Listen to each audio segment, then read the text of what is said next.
繁华的东京夜空，星之王宗像里斯站在最高处，一把巨大的达摩克利斯之剑悬浮在半空，周围的气团青红交错，雨渐渐下了起来。Septus 内部突然警铃大作，黄金魔能宇宙塔遭人袭击，青盟全员立刻紧急出动，包围宇宙塔，准备市长一声令下就强行攻入。然而市长却让他们在原地待命，似乎这里发生的一切都在他的预料之中。混战的宇宙塔内一片狼藉，名为紫的长发青年拔出太刀，轻松秒杀了黄金之王的亲卫队兔子，然后一路畅通的来到宇宙塔最高层石板之间，里面存放的正是德累斯顿石板。小黑和猫女回到东京和局里见了一面。自从那件事发生之后，学院岛的重建工作还算顺利，不过钟楼和陨坑依旧保持原状。小黑和猫女一直在分头寻找小白，可是过了1年仍旧遍寻不见，这让小黑原本就不安的心更加动摇。小白真的还活着吗？猫女突然跳起来，指着一个地方大叫，于是两人辞别局里追了上去，居然是一名忍者在追杀安娜。小黑徒手接住忍者劈向金发帅哥的刀，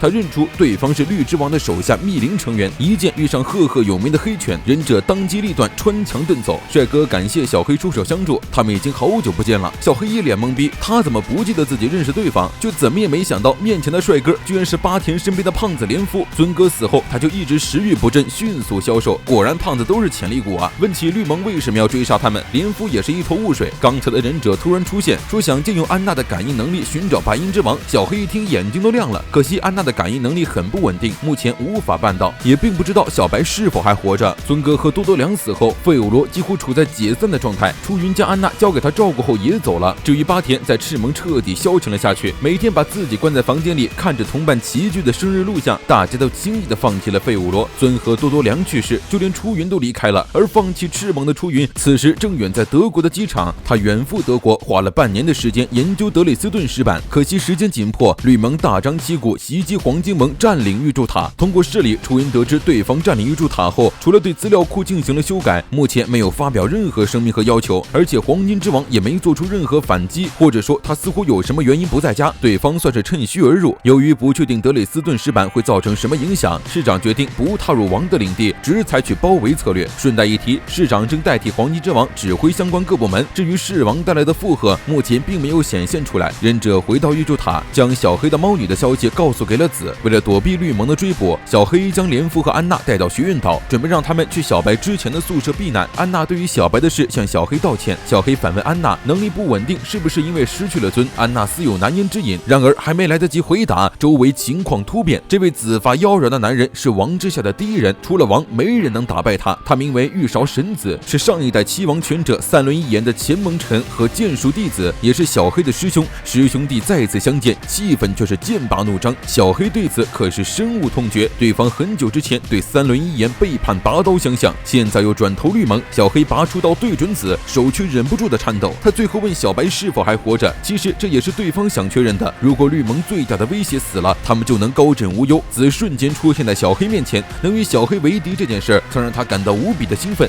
但在双刀相撞的瞬间，子失望了。身为三轮一言的弟子，小黑的剑居然直到这种程度。趁机带着安娜逃走的连夫遭到了忍者的围堵受伤，安娜被抓，小黑勉强抵挡子的攻击，根本无法抽身，被反手砸到了地上。不管是剑法架势还是美感，现在的小黑根本比不上他。见任务完成，子也无意纠缠，一刀斩向地面，扬起烟尘，随后消失的无影无踪。小黑带着猫追了上去，连夫强撑着回到酒吧求救八田，但对方到底去了哪里，到现在他们还一无所知。连夫提议八田去联系福建，毕竟对方有着青盟的情报网，知道的肯定比他们多。即使再不情愿，但是为了安娜，八田还是打给了福建。两人一联系，免不了又是一顿互怼。八田将安娜被子带走的事告诉了福建，希望福建能帮忙查出对方的位置。尊、多多良和出云都不在，他现在唯一能拜托的只有福建了。福建听完，一言不发的挂掉了电话，气得八田大骂对方无情无义。而就在他一筹莫展，不知道怎么办之时，福建又将对方的位置传给了八田，而他也靠着八田的这条线索，很快锁定了攻击玉柱塔的幕后主使绿之王的盟臣玉韶神子。密林成员通过网络连接，结构松散却遍布各地，借由散播手机的应用程序获得许多非特定的盟臣，一旦晋升至高阶盟臣，就能使用绿之王的变化之力。福建将忍者绑架安娜的录音播放给市长，面对穿墙这种变态的能力，玉柱塔的安保设施就如同虚设。而对方绑架安娜虽然不知目的，但明显不安好心。剑尊的遗孤被绑，市长这一下坐不住，他们也要采取行动了。一番追踪之后，小黑和猫很快锁定了玉柱塔，但外有青盟团团包围，内有绿盟严阵以待，他们得制定详细的潜入计划，光明正大的从正门闯进去，只有蠢货才会干。结果话音刚落，八田踩着滑板就从大门冲了进去，小黑眼角抽搐，只好带着猫也跟了进去。好了，现在他们都是蠢货了。八田一路狂飙突进，横冲直撞，刚得意绿盟的一群笨蛋拦不住他，转头就撞上了贴着大胸美女的海报柱子。小黑一脸看蠢货的表情，把滑板扔给八田，两人一吵架就拿围观群众泄愤，刷刷刷倒了一大片。眼看两人就要先打起来，猫女赶紧冲上来把两人分开，绿盟的人再次围了上来。猫女表示这里交给他，随后施展幻境变出巨型招财猫。小黑和八田一路配合还算默契，很快抵达了石板之间。安娜被关在笼子里，忍者和子也都在。八田火气旺盛，冲着子就去了，然后被忍者掐着脖子穿墙带走。子让鹦鹉去楼下查看情况，自己再次对上了小黑。鹦鹉降下闪电，破除了猫女的幻术，一人一猫又咬又挠，吵得不可开交。然而猫女幻术被破之后，就陷入了被包围的劣势。然而还没等绿盟的人做什么，汹涌的火焰绕成一圈，将猫女安全的护在了中心。出云及时回来了，子将小黑砸出房间，小黑全靠不可施之手吊在大厦外墙。他总是这样，总是紧抱着眼前的一切，要是不懂得放手的话，他哪里也去不了。说着，子拔出了刀，在两人平滑的玻璃墙上进行着反重力大战。牛顿都看了直呼日本不归他管。意识到地形不对，小黑一路跃上楼顶，刀光剑影之间，两道身影快出了残影。比起打架，子刀更像是在教导小师弟剑术，然后进行单方面的吊打。要不说小黑是真的惨，被师长打，被尊哥打，被王系的第一人师兄打。出云一路追着鹦鹉来到石板之间，救下了被忍者吊打的八田。一见出云现身，八田的心总算安稳下来。白根不知道从哪儿搞来的棍子舞得风生水起。出云拜托八田拖延忍者2分钟，他有话和安娜说。他并没有放弃费武罗，而是远赴德国为安娜进行调查。不过现在为时已晚，出云担忧地看着安娜，他不能再继续逃避下去了。安娜一个恍惚，再睁眼时，多多良正陪在他的身边。过去的一切都像一场梦，多多良被杀，尊为了报仇也死了，费武罗4分5裂。但多多良的眼神告诉他，那不是梦，这里才是。尊走上楼梯，安娜哭着扑上去，紧紧抱住尊，她的赤红依旧是那么的温暖，但尊却笑了。那不是她的赤红，而是安娜自己的，是属于她自己的颜色。她也能将这份赤红化为守护他人的力量。尊蹲下来轻抚着安娜的脸，感受着脸上传来的温暖。安娜终于下定了决心，不能再继续逃避下去了。赤之王德雷斯顿石板泛起耀眼的红光，汹涌的火焰冲破樊笼，自安娜体内迸发而出，蔓延至整座石板之间。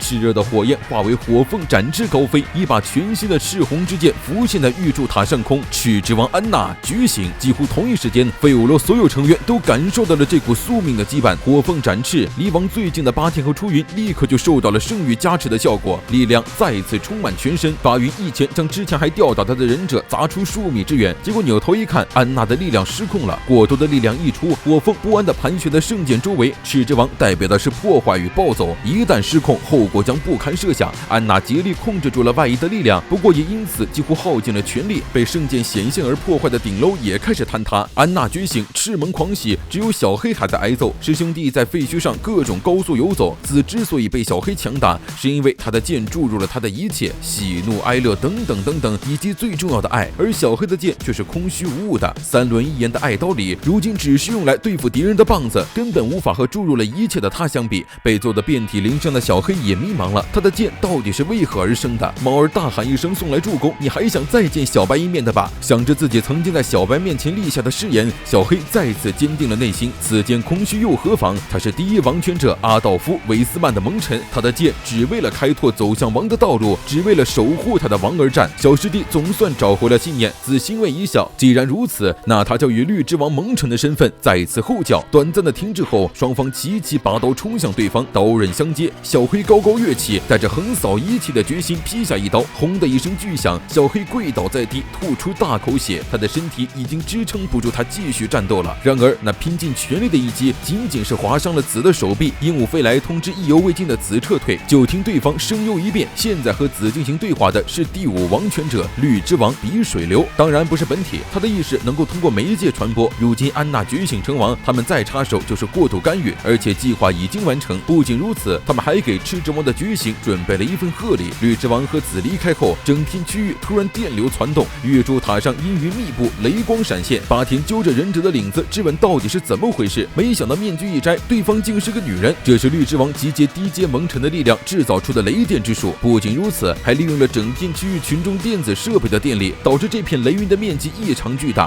电流在预留柱上空汇聚成一大团绿色的闪电。绿之王是打算一次性毁灭他们所有人，现在逃跑已经来不及了。雷电朝着众人当头劈下，安娜立刻竖起防护罩抵挡，这次换她来守护大家。然而毕竟是新生的王，力量非常不稳，安娜很快就脱力倒在出云怀里。突然之间，一道青光破远而出，瞬间将整片区域的雷劫冻结粉碎。石板散发出清澈的蓝光，青色的达摩克利斯之剑和安娜的剑并肩而立，右剑赤青双剑，然而却早已物是人非。趁乱逃走的忍者被伏剑堵在了巷子里，成功捉拿。天光乍亮，守在玉柱塔外的青蒙全员拔刀行礼迎接赤之王。费武罗全员也赶到了现场，安娜一路走到市长面前，感谢他出手相救。两人就今后对付绿之王的方法达成共识。塞普特斯正式接手玉柱塔和德雷斯顿石板。见安娜看着自己的刀，于是市长将刀递了过去，这就是杀害尊的那把刀。现场的气氛有些紧张，然而安娜只是摸了摸刀，死在市长的剑下是尊所希望的，所以安娜不恨他，但也不会因此向他道谢。一系列事件终于落幕，临别前的安娜给了小黑一颗红色玻璃珠，而小黑在玻璃珠里居然看到了小白的身影。小白没有死，但是黄金之王快要不行了。当初被尊杀死之后，为了让白银远离绿之王，黄金将肉身重建的小白带到国外安置，但如今这艘船已经通过玉柱塔被对方发现，一切又将向前迈进。其实在发现小白的本体时，司掌命运的黄金就知道今后的一切将会迎来终结。在昔日挚友的陪伴下，黄金之王停止了呼吸。旭日东升，白银之王跳上船头，这次他将不再逃避，勇敢地面对明天。而在故事的结尾，市长的达摩克利斯之剑由于弑王的负担也开始出现崩解的迹象。